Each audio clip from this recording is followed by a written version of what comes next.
Salve Maria, bom dia a todo o povo católico da terra de Santa Cruz. Quem vos fala é o Dr. Yuri Maria. E hoje eu quero falar aqui a respeito de um artigo publicado pelo padre Leandro Neves. Publicado não, que está sob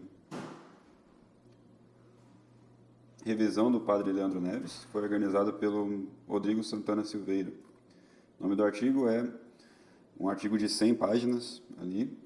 E é um estudo de caso, o que justifica não rezar os novos ritos do Novo Zordo da Semana Santa Restaurada de 1955, ou seja, a Semana de Boninho.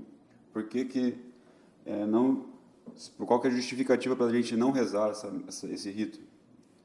O senhor George Mary já fez um artigo muito bom e para refutar aqueles que nos chamam de cismático.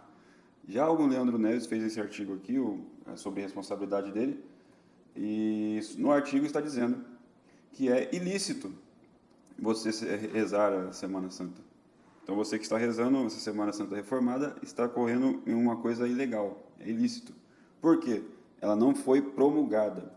E todo o artigo vai se basear na promulgação da Semana Santa, que segundo o artigo, que tem várias citações, tá? É muito bom, fala que precisa ser colocado palavra por palavra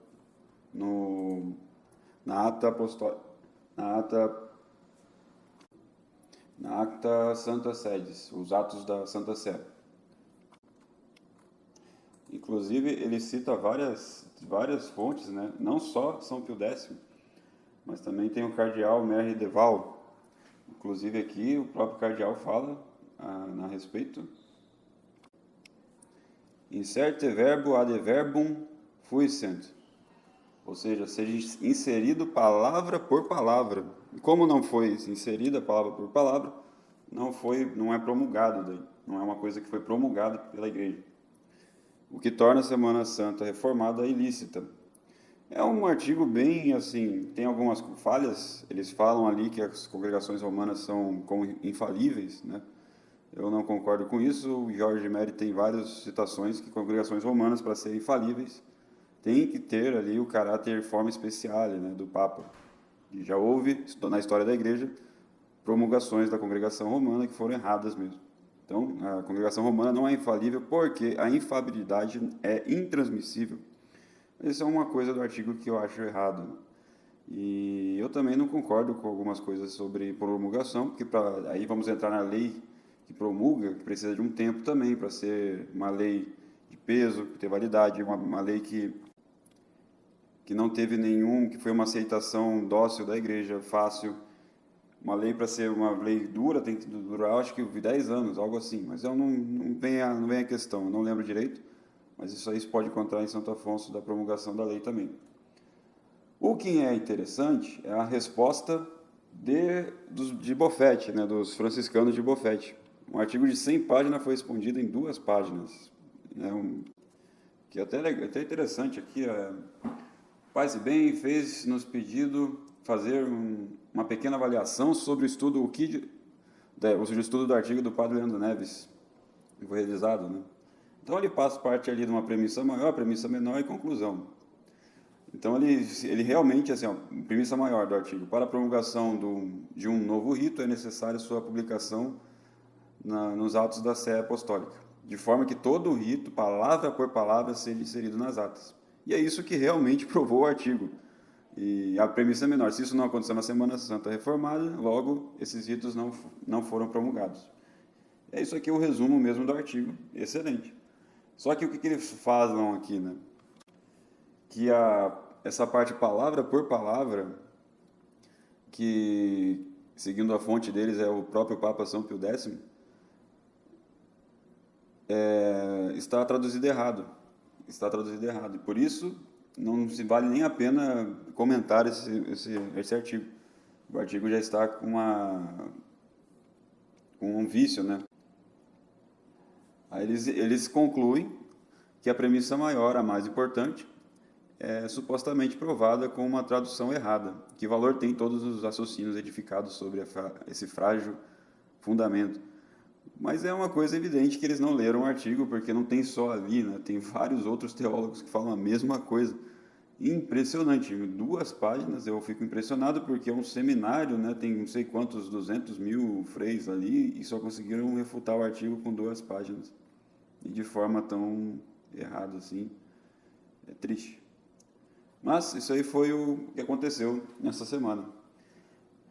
Com relação à Semana Santa, eu não tenho um artigo do Jorge Méria muito melhor para defender-nos contra aqueles que nos chamam de cismático. Por quê? Porque esse decreto de 1955 ele é idêntico ao decreto de 1958 do Pio XII.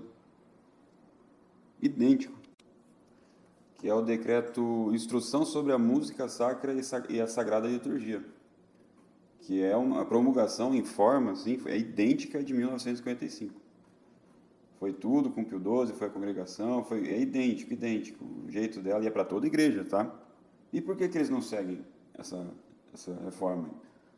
Por quê? Tem que perguntar para eles se eles falam tudo isso para a gente de 1955 e tal, que estamos no anátema de Trento e tal. Por que eles não seguem a de 1958? Por quê? Porque se você não segue, você fala isso, não, tem que seguir tudo que está promulgado por Pio XII, foi Pio XII e tal. Então essa daqui também foi por Pio XII. E em tese todos os fiéis leigos podem fazer tudo que está escrito ali. E é uma coisa escandalosa ali. Os fiéis podem rezar o Pater Noster ali com um padre, entre todas as inovações modernistas que existem. Então, é o principal dos argumentos para ir contra esse povo todo, né? Tem um artigo aqui do Jorge Méry, por que a gente não celebra a Semana Santa de Bunini, que é um maçom, com toda certeza moral. Claro que não vão falar, eles querem, tem gente que quer uma prova assim, cabal, mas olha, todos os indícios, tem pasta, tem pessoas que estavam próximas, arranjaram os documentos. O Marcel Lefebvre também comentou. Se ele não for maçom, ele também é modernista confirmado. Ele estava lá naquele Instituto Pastoral de Liturgia da França, no Cardeal Béa lá. Então era um modernista puro, e ele é o responsável por tudo isso, essa destruição da igreja. E as pessoas hoje estão assim, passando o pano, né? Como dizem as pessoas aí, os jovens, passando o pano pro Bunini, impressionante. Enfim, quem lê o decreto de 1955 e compara com a Mediator Dei de Pio XII, vai ver que é uma coisa oposta uma à outra. Uma coisa é Mediator Dei, outra coisa é o decreto. Um está refutando o outro ali, impressionante. O decreto mesmo fala que a igreja errou pela Idade Média inteira, a igreja cometeu uma gafe litúrgica. Como pode? Então, o próprio decreto, ele entra em vários anátemas, condenando a igreja, né? Ele condena a igreja que estava errando, porque a liturgia era à noite, que está escrito na oração, né? Ec nox est, eis a noite. Então, para eles, isso aí era um erro grotesco, porque fazia essa oração em pleno dia, né? E essa era a justificativa dos modernos, ficavam rindo, né? Nossa, como esse povo medieval era ignorante. Só que eles não viram que essa oração da noite, ela se referia à noite em que Israel escapou do Egito, e que precedeu a ressurreição de Cristo. Então, é uma coisa em sentido pré-figurado. É como uma metáfora para as trevas do mundo, da escravidão, do pecado, antes da redenção. Não tem conexão intrínseca com o momento em que o sol se põe abaixo do horizonte.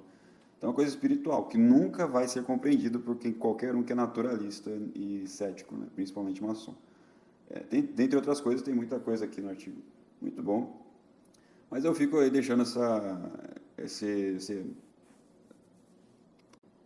essa notícia da semana, né, que foi um debate praticamente um debate indireto, assim, entre Leandro Neves e o pessoal do Seminário Seráfico. Impressionante. Deixarei os 2 artigos dos 2 aqui e vocês comparem, vocês vejam aí quem que está com a razão, né? Salve Maria, bom dia a todo o povo católico da terra de Santa Cruz.